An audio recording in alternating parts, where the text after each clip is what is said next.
Okay, start करते हैं ethics. और एथिक्स में हम लोगों ने लास्ट लेक्चर में सोशल, अनसोशल, एंटी सोशल, असोशल, डिओन्टोलॉजी, टीलियोलॉजी और नॉर्म्स, इन सारे टर्मिनोलॉजी के बारे में पढ़ लिया था। अब हम चलते हैं अपने एथिक्स के चैप्टर 1 में, टॉपिक 1 में, जिसका नाम है ethics and human interface. Topic 1 क्या नाम है इसका? Ethics and human interface. अब इसमें हमें कई सारी चीजें पढ़नी है, तो हम उसको थोड़ा सा वो टॉपिक, सब टॉपिक देख लेते हैं, जैसे क्या क्या पढ़ना रहेगा। पहली चीज कि हमें इसेंस, डिटर्मिनेंट्स एंड कॉन्सिक्वेंस, ये सब पढ़ना होगा। Essence, determinants and consequences. ठीक है, consequences of ethics in human value, of ethics in human value. आया वैल्यू वर्ड यहां पर? क्या वैल्यू का मतलब मैंने समझा दिया है? हाँ। दूसरी चीज, dimensions of ethics. Dimensions of ethics. तीसरी चीज हमें क्या पढ़नी है? Ethics in private and public relationship. Ethics in private and public relationship. चौथी चीज क्या पढ़नी है? Human values. Human values. पांचवी चीज क्या पढ़नी है हमें? Lessons from the lives. Lessons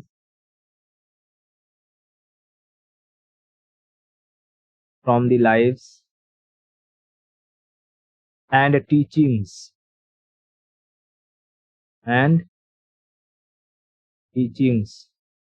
of great leaders,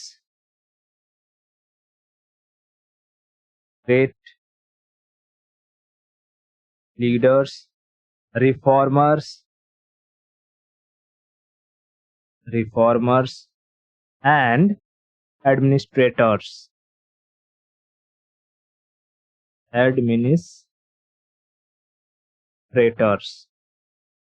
और क्या पढ़ना है हमें? इसमें पढ़ना होगा role of family.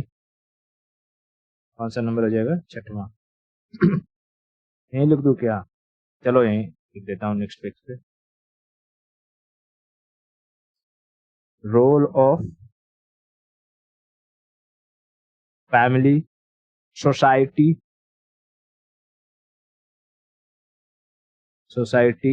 And educational institutions.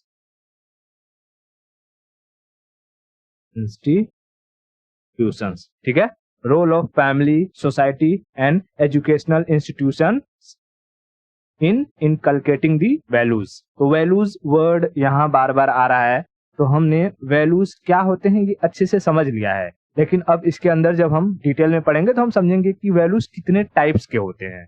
ठीक है, अलग अलग जगह के लिए अलग अलग तरीके की वैल्यूज होती हैं, उनको समझेंगे। ठीक है, ओके। तो देखो, पहले हम यहाँ इसको स्टार्ट करेंगे कि भाई जो एथिक्स है क्या चीज। ठीक है, उसके डेफिनेशन से शुरू करेंगे कि भाई एथिक्स क्या है। तो एथिक्स का कुछ डेफिनेशन जो कहेगा, उसके अंदर कई सारे हमें टर्मिनोलॉजी मिलेंगे, फिर हम उन टर्मिनोलॉजी को समझेंगे। उसके बाद धीरे धीरे करके एक एक जो टॉपिक है इसमें हम उसको कवर करेंगे। तो इसमें हमें लगभग ये 6 टॉपिक कवर करने हैं। कुछ टॉपिक इसी में कवर हो जाएंगे और कुछ टॉपिक जब हम लोग नेक्स्ट टॉपिक पढ़ेंगे तो उसमें कवर होंगे, ठीक है। क्योंकि कुछ कुछ ऐसे टॉपिक्स हैं जो टॉपिक मतलब सब टॉपिक है जो टॉपिक नंबर 1 टॉपिक नंबर 2 से मिलते जुलते हैं। ओके, हाँ, तो पहले हम ये समझते हैं कि एथिक्स क्या है, what is the exact definition of ethics, ठीक है। तो मैं यहां लिखता हूं पहले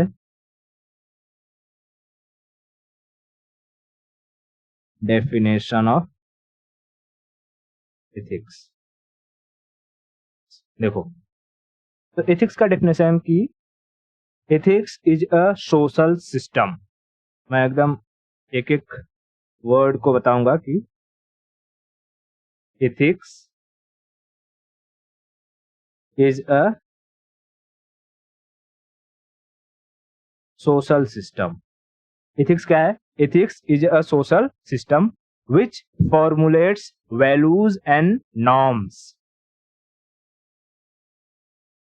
which formulates values and norms। अब ये वर्ड सब सुने सुने लग रहे हैं? हाँ, ethics is a social system which formulates values and norms of conduct for the member of conduct for the member of a social या society of a society and attempts to, इसको ऐसे ही याद रखना है जैसे बता रहा हूं उसमें, रेगुलेट द बिहेवियर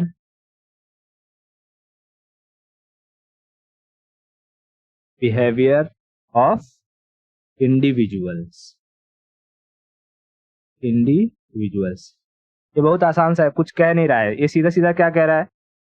कह रहा है कि इथिक्स क्या है? एक सोशल सिस्टम है जो फॉर्मुलेट्स करता है वैल्यूज एंड नॉर्म्स को किसी भी सोसाइटी के अंदर जो मेंबर्स हैं उनके बिहेवियर में। कंडक्ट का मतलब क्या होता है? व्यवहार करना, किसी के साथ हम किस तरीके से व्यवहार करते हैं, है ना। और ये अटेम्प्ट्स करता है, मतलब क्या चीज के लिए? कि किसी भी इंसान इंडिविजुअल्स की बिहेवियर को हम कैसे रेगुलेट कर सकते हैं। हम देखते होंगे कि जैसे अगर हम घर में रहें तो घर में हमें एक रूल्स एंड रेगुलेशन में रहना पड़ता है। वहीं अगर हम बाहर चले जाते हैं तो वहाँ नो बाउंड्रीज, अपनी मर्जी से जैसे रहना रहते हैं।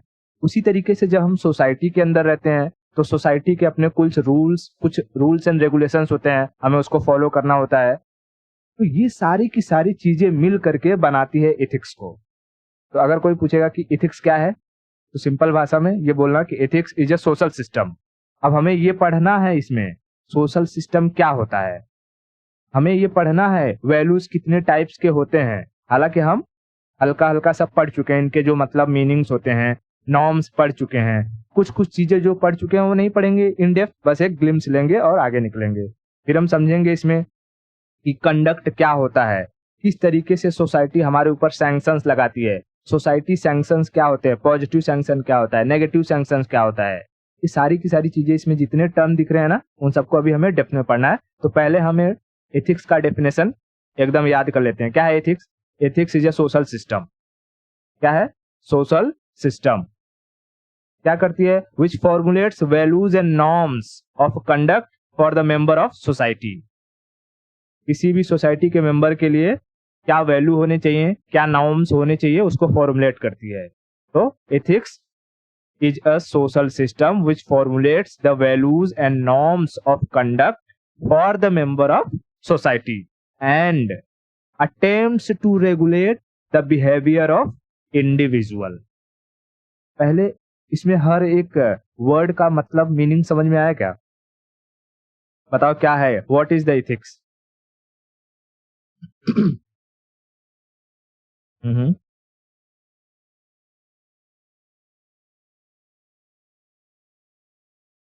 हम्म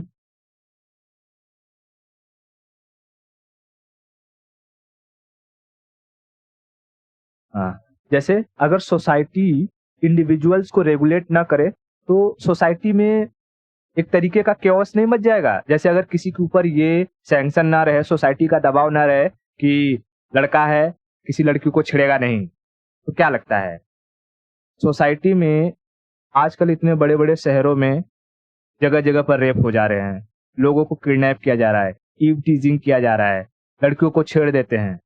इतना प्रेशर होने के बावजूद अगर ये हो रहा है तो सोचो अगर सोसाइटी इंडिविजुअल्स के बिहेवियर को रेगुलेट ना करे, उन पर प्रेशर न डाले, तब क्या होगा,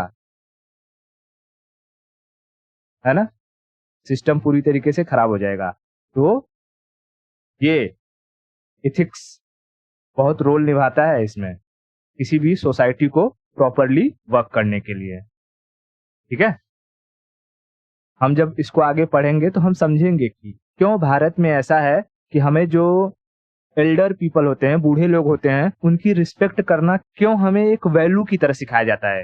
क्यों वेस्टर्न कंट्रीज में लोग अपने बूढ़ों की वैल्यूज उतना नहीं करते हैं। वो अगर हम देखें वेस्ट में तो बहुत सारी जो फैमिलीज होती हैं, किस फैमिली में तुम्हें दादा दादी ये सब देखने को मिलते होंगे? नहीं मिलते होंगे। बच्चे जैसे ही 18-19 के होते हैं वो माँ बाप से सेपरेट हो जाते हैं। माँ बाप को भी टेंशन नहीं रहता है, बच्चों को भी टेंशन नहीं रहता है। लेकिन क्या इंडिया में ऐसा है? नहीं। इसके पीछे कोई ना कोई वजह होगी। क्यों हमें एल्डर लोगों की, बूढ़े लोगों का रिस्पेक्ट करना ये हमारे अंदर आत्मसात किया जाता है, हमको इनकलकेट किया जाता है कि ऐसा करो। इसके पीछे एक बहुत बड़ी वजह है, उसको हम समझेंगे धीरे धीरे करके। ठीक है, तो पहले इथिक्स का ये डेफिनेशन समझ में आया। ओके, अब हम चलते हैं, समझते हैं कि ethics as a social system क्या है, मतलब सोशल सिस्टम क्या है एक्चुअली में। ठीक है, हाँ, तो यहां समझते हैं ethics as a social system. अच्छा, अगर मैं कहूं कि सोशल सिस्टम को समझने के लिए हमें यह समझना होगा कि सोसाइटी क्या है, क्योंकि सोसाइटी के लिए बनने वाले सिस्टम्स को ही हम क्या कहते हैं, सोशल सिस्टम, है ना? सोसाइटी के द्वारा बनाए गए सिस्टम्स को हम सोशल सिस्टम कहते हैं। तो what is society? What is society? Society है क्या? तो अगर हम बात करें सोसाइटी की, तो society is a complex system. Complex system किस चीज का? A complex system. किस तरीके से कॉम्प्लेक्स है? जैसे अगर मैं कहूं कि ये है मिस्टर रॉबिन। रॉबिन का अपना कुछ दिमाग होगा, रॉबिन की 2 आंखें होंगी, एक नाक होगा, मुंह होगा, 2 कान होंगे, है ना? एक हार्ट होगा, किडनी होगी, है ना? लंग्स होंगे, टांगे हैं, हाथ हैं। इन सारी चीजों को मिला करके इनका एक शरीर बना है। यानी हमारी बॉडी अपने आप में एक कॉम्प्लेक्स सिस्टम है कि नहीं है? इवन हम अगर बॉडी के एक सेल को देखें तो वो अपने आप में एक कॉम्प्लेक्स सिस्टम है ना? कि सेल के अंदर हमें तरह तरह की अलग अलग स्ट्रक्चर्स दिखाई देते हैं, है? तो वैसे ही सोसाइटी अगर कह रहा है कि ये कॉम्प्लेक्स सिस्टम है, तो किस चीज का कॉम्प्लेक्स सिस्टम है भाई? कि सोसाइटी में किसी भी इंसान को सरवाइव करने के लिए कई सारी चीजों का सामना करना पड़ता है। जैसे इकोनॉमी, इकोनॉमिकल कंडीशन हो सकती है, पॉलिटिकल कंडीशन हो सकती है, एजुकेशनल कंडीशन हो सकती है, रिलीजियस कंडीशन हो सकती है ना? इस सारी की सारी चीजों को मिला करके क्या बनता है? एक सिस्टम, और उसे ही हम लोग कहते हैं सोसाइटी।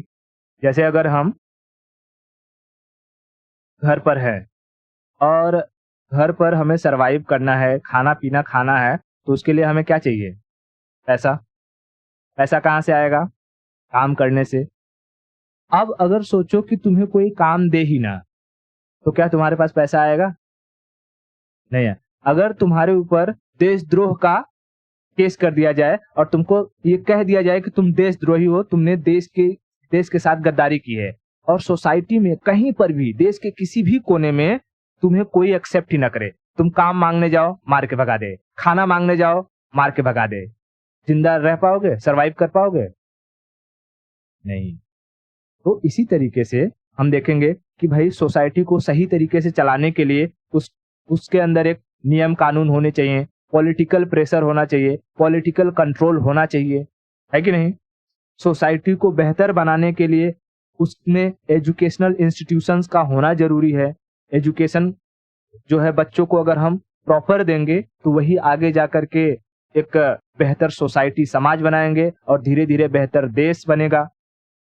उसके बाद रिलीजियस की बात क्यों करते हैं? क्योंकि अगर कोई ऐसा एरिया है जहां पर लोग एक आस्था के साथ जीते हैं, हो सकता है कि लोग एक ही भगवान को मानते हों, लेकिन कुछ ऐसे एरिया हैं या कोई ऐसा देश है जहां पर जगह जगह पर मतलब मल्टी डाइवर्सिटी हो, हर 10 कदम पर जाने के बाद तुम्हें एक अलग वैरायटी के भगवान मिल जाए, अलग वैरायटी के लोग मिल जाए, है कि नहीं?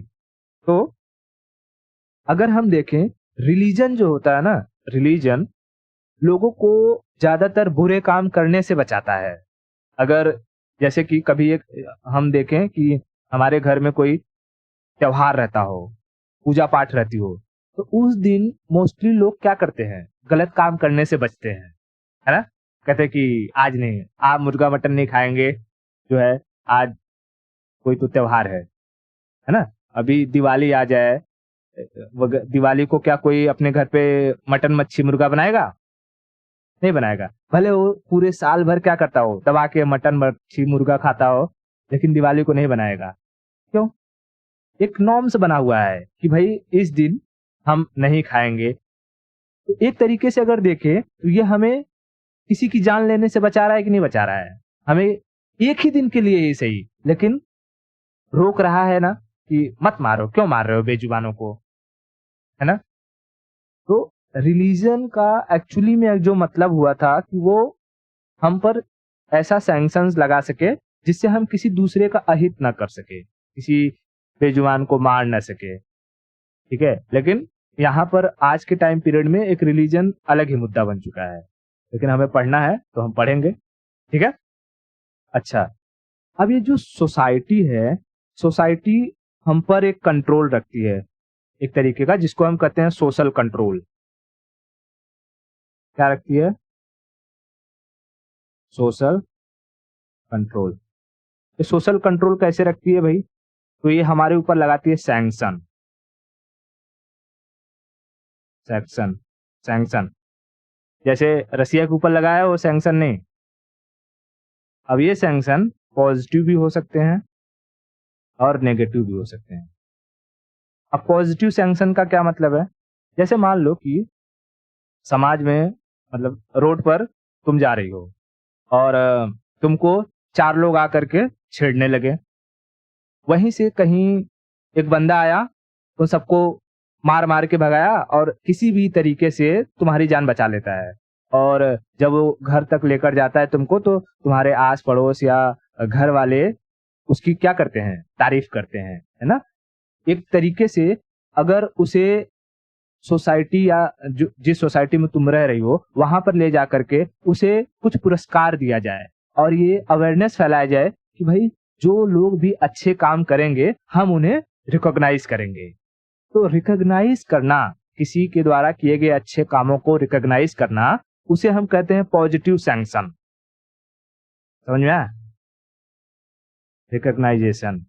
तो अब दिमाग में ये सवाल आ रहा होगा कि अच्छा, कोई भी चाहे वो एनएसएस के थ्रू कुछ काम कर रहा हो या कोई सोसाइटी के लिए बढ़िया काम किया हो, कोई अच्छी डिस्कवरी किया हो, तो क्यों उसे प्रेसिडेंशियल अवार्ड या नोबेल पुरस्कार क्यों दिए जाते हैं? इसलिए ताकि उसे देख करके और लोग भी क्या करें? आगे आए और इस देश के लिए, लोगों की भलाई के लिए कुछ काम करें। समझ में आया? तो सोसाइटी हम पर क्या करती है? सोशल कंट्रोल रखती है। ये सोशल कंट्रोल कैसे रखती है? सैंक्शंस के जरिए। सैंक्शंस कैसे होते हैं? पॉजिटिव और नेगेटिव। तो पॉजिटिव वाला तो समझ में आ गया, पॉजिटिव वाला समझ में आ गया। नेगेटिव क्या है भाई?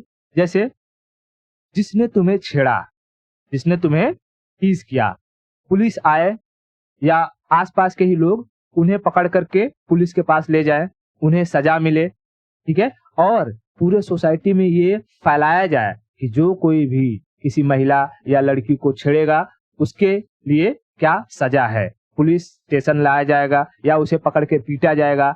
एक लोगों के अंदर एक तरीके का क्या होगा? डर होगा। या जो किसी महिला को छेड़ रहा था उसके घर वालों को हम बाइकआउट कर देंगे, उससे कोई रिश्ता नहीं रखेंगे। समझ में आ रहा है? तो ये एक तरीके का क्या है? सोशल सैंक्शन, जो कि नेगेटिव चीज है, नेगेटिव चीज को रिप्रेजेंट करता है। समझ में आया? जैसे कि अगर घर में कोई बच्चा है, घर में कोई बच्चा है, उसने कोई ऐसा शब्द बोल दिया, कोई ऐसा शब्द जिसे उसको घर में नहीं बोलना चाहिए। अगर ऐसी सिचुएशन पर माँ उसको पीटती है तो वो कौन सा सैंक्शन लगा रही है? पॉजिटिव या नेगेटिव?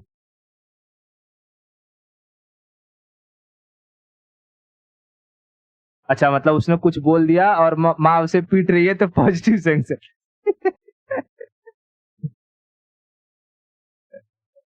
ठीक है, नेगेटिव सैंक्शन है। ठीक है, नेगेटिव सैंक्शन। तो हमारे घर में अगर कभी किसी की कुटाई हो रही है, धुनाई हो रही है, तो समझना कि ये क्या हो रहा है? ये सोसाइटी का इम्पैक्ट है कि जो तुम्हें धुना जा रहा है। क्यों? क्योंकि उन्हें इस बात का डर है कि आज तुम यहाँ बोल रहे हो, कल बाहर बोलोगे तो सोसाइटी वाले क्या कहेंगे। समझ में आया? हम्म। इतना क्लियर हुआ क्या? ओके। अब देखो, ये जो सोशल कंट्रोल होता है, सोशल कंट्रोल हमने एक तो देख लिया कि भाई ये सैंक्शन के जरिए होता है। दूसरा होता है कि किसी सोसाइटी में हमें रहने के लिए सोशलाइजेशन करना पड़ता है। सोशलाइजेशन क्या करना पड़ता है? सोशलाइजेशन। देखो, अगर हम सोशलाइजेशन नहीं करेंगे, सोशलाइजेशन, सोशलाइजेशन को हिंदी में क्या कहते हैं? समाजीकरण। हाँ, अब देखो, सोशलाइजेशन का सिंपल मतलब है किसी भी जगह पर लोग एक दूसरे को पहचानते हों और एक दूसरे की हेल्प करते हों। सिंपल सी बात है। किसी तुम्हारे यहाँ कोई पूजा पाठ है, आजू बाजू घर परिवार के लोग आ जाए उसमें सम्मिलित होने के लिए। किसी के यहाँ शादी विवाह है, तुम चले जाओ वहां सम्मिलित होने के लिए। किसी के यहाँ कोई मर गया है, उसकी शोक सभा में चले जाओ। यानी हम दूसरों के दुख में सम्मिलित हो रहे हैं, दूसरों की खुशी में सम्मिलित हो रहे हैं, लोग एक दूसरे को जान पहचान रहे हैं। ये क्या बताता है? ये सोशलाइजेशन को बताता है। समझ में आया? ये एक तरीके से सोशलाइजेशन को बताता है। तो अगर मैं कहूँ विलेज और सिटीज, इन दोनों में से सोशलाइजेशन ज्यादा किस में होता होगा? कहाँ होता होगा? गांव में या शहरों में? गांव में। ठीक है, तो यहाँ सोशलाइजेशन मैक्सिमम होता है एज कंपेयर टू सिटीज। ठीक है, क्योंकि शहरों में लोग व्यस्त होते हैं, पड़ोसी कौन है किसी को पता नहीं रहता है। ठीक है, लोग उठते हैं, काम पर जाते हैं, फिर आते हैं, रात को खाना खाते हैं, सो जाते हैं, फिर सुबह उठते हैं, काम पर जाते हैं, रात को आते हैं, खाना खाते हैं, सो जाते हैं। फ्लैट वगैरह एरिया में तो मतलब जो बिल्डिंग वगैरह में रहते हैं, वहां तो मुझे लगता है कि सोशलाइजेशन बहुत ही मिनिमम हो जाता है। हाँ, कभी अगर सोसाइटी की, उनके बिल्डिंग्स की कोई गैदरिंग्स होती हो या कोई त्योहार होता हो, जैसे डांडिया वगैरह का त्योहार हो गया या होली वगैरह हो गया, उस वक्त में भले लोग एक दूसरे से मिल लेते हो तो मिल लेते हो, नहीं तो बिल्डिंग्स वगैरह में तो सोशलाइजेशन बहुत कम होता है एज कम्पेयर टू चॉल्स में। है ना? हाँ, ठीक है। अब इसी सोशलाइजेशन में, सोशलाइजेशन के कई तरीके होते हैं कि जैसे कुछ वर्ड हमने कल सीखे थे कि भाई सोशलाइजेशन के लिए लोगों की जरूरत है और लोग कई तरीके के हो सकते हैं। कुछ लोग होंगे जो सोशल होंगे, कुछ लोग होंगे जो अनसोशल होंगे, कुछ होंगे जो एंटी सोशल होंगे, एंटी सोशल होंगे, और कुछ होंगे जो असोशल होंगे, असोशल। तो बताओ ये सब मुझे फिर से बताने की जरूरत है कि सोशल किसे कहेंगे, अनसोशल किसे कहेंगे, एंटी सोशल किसे कहेंगे या असोशल किसे कहेंगे? नहीं। जो समाज में अच्छी तरीके से घुल मिल जाए सोशल, अच्छी तरीके से घुल मिल ना पाए अनसोशल, समाज की बुराई के बारे में सोचे एंटी सोशल, और छोटे बच्चे असोशल, जिसे समाज के बारे में कुछ पता ही ना हो वो असोशल कहलाएगा।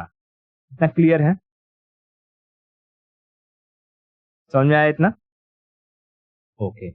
अच्छा, ये देखो, जब कोई अच्छा छोटा सा बच्चा होता है, अगर हम उसे कह रहे हैं कि वो असोशल है, तो फिर वो सोशलाइजेशन में पार्टिसिपेट कैसे करेगा, या उसके रिस्पेक्ट में सोशलाइजेशन का क्या मतलब है? ठीक है, छोटे बच्चे के रिस्पेक्ट में सोशलाइजेशन का क्या मतलब है? तो अगर हम सोशलाइजेशन की बात करें तो कहते हैं कि socialization is a process to convert an asocial child into a social being. Socialization क्या है? Socialization is a process to convert an asocial child into social being। समझ में आया मैंने क्या कहा? सोशलाइजेशन क्या है? सोशलाइजेशन एक प्रक्रिया है जिसमें हम एक बच्चे को बेहतर सोसाइटी के लिए तैयार करते हैं, है ना? Socialization is a process to convert an asocial child into a social being. क्या कोई ये चाहता है कि उसका बच्चा टेररिस्ट बन जाए? या कोई ये चाहता है कि उसका बच्चा ऐसा डॉक्टर बने जो लोगों को बीमार करता फिरे? नहीं। सब चाहते हैं कि उनका बच्चा समाज के लिए काम करे। यानी समाज के लिए कौन काम करेगा? जो सोशल होगा, है ना? जो समाज में घुलता मिलता रहेगा, वो सोचता रहेगा, देखता रहेगा सोसाइटी से। ठीक है, तो सोशलाइजेशन का क्या मतलब होता है, क्लियर हुआ क्या? ओके, बढ़िया। एक और चीज सोशलाइजेशन को, कि भाई जब हम सोशलाइज होते हैं, ये हमारे ना सुपर ईगो को क्या करता है? अवेक कर देता है। सोशलाइजेशन के बारे में, सोशलाइजेशन सोशलाइजेशन अवेक्स अवेक्स अवर सुपर ईगो। अब बताओ, ये टर्म सुपर ईगो के बारे में पता है कि नहीं पता है? बहुत अच्छे से पता है। हमने इसके बारे में खूब डिस्कस किया है कि माइंड के जो 3 सेक्शन होते हैं, सिगमंड फ्रॉइड ने कहा था 6 सेक्शन होते हैं: id, ego, super ego, conscious, subconscious और अनकॉन्शियस।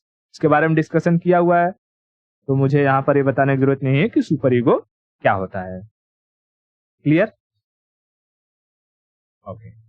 अच्छा, मैं जब ये पढ़ा रहा था कि भाई एक होता है ईड, ये होता है ईगो, और ये होता है सुपर ईगो। तो एक चीज मैंने उस वक्त नहीं बताई थी, यहाँ बता देता हूं कि देखो, ये जो ईड होता है ना, ईड ईड ये इनेट होता है। इनेट इनेट मतलब जन्मजात, जन्मजात। और ये ह्यूमन बीइंग के साथ साथ जानवरों में भी पाया जाता है, एनिमल्स। ठीक है, ईड ह्यूमन बीइंग के साथ साथ इंसानों में भी पाया जाता है।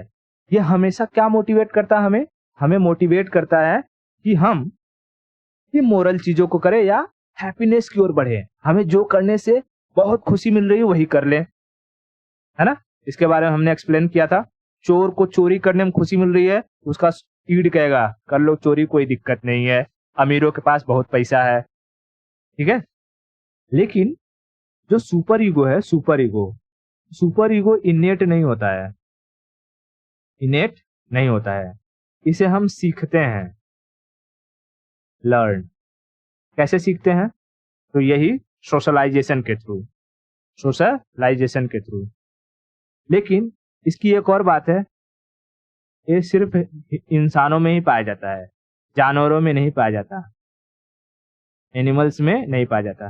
क्या कभी सुना है कि कोई एनिमल्स का सुपर ईगो इतना हो गया कि वो साधु बन गया, या उसने कोई ऐसी डिस्कवरी कर दी जो पूरी जानवर जाति के लिए भलाई हो गया हो, मतलब वो भलाई का काम कर दिया हो? तो सुपर ईगो कभी एनिमल्स के अंदर नहीं होते हैं, वो सिर्फ और सिर्फ इंसानों के अंदर होते हैं। लेकिन ईड जो है वो इनेट होता है, वो इंसान और जानवर दोनों के अंदर पाया जाता है। इतना क्लियर हुआ? बहुत बढ़िया, बहुत बढ़िया। ठीक है, तो हमने अभी पहले क्या समझा उसके बारे में एक बार वापस कर लेते हैं, नहीं तो दिमाग से निकल जाएगा पूरा। पहले हमने समझा इथिक्स का क्या डेफिनेशन होता है। What is the definition of ethics? Ethics is a social system which formulates values and norms of conduct for the member of society and attempts to regulate the behavior of individual. इसके बाद हमने समझा कि भाई social system क्या होता है। तो it is a complex system of economical, political, ठीक है, पॉलिटिकल, मैंने यहाँ पॉलिटिकल लिख दिया है, पॉलिटिकल,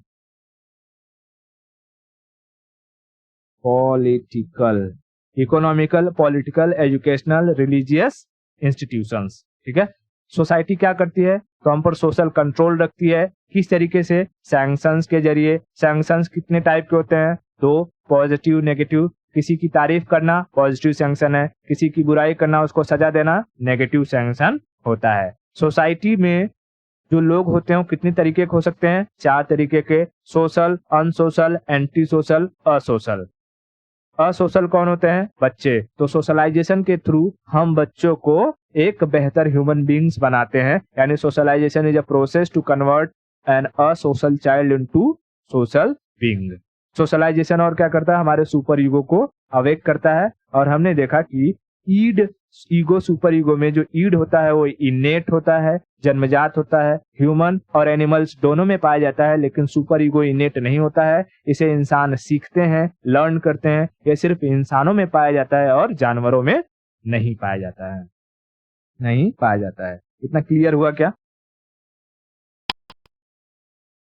ओके, बहुत बढ़िया। ठीक है, बहुत बढ़िया। तो एक काम करते हैं, अभी हमने इसमें क्या देखा है? ये सोशल सिस्टम को हमने देख लिया है। अब हम इसमें वैल्यूज कितने टाइप होते हैं, नॉर्म्स वगैरह क्या होते हैं, या कंडक्ट वगैरह क्या होते हैं, उसको हम नेक्स्ट लेक्चर में देखेंगे। आज के लिए हम इतना ही रखते हैं। ठीक है।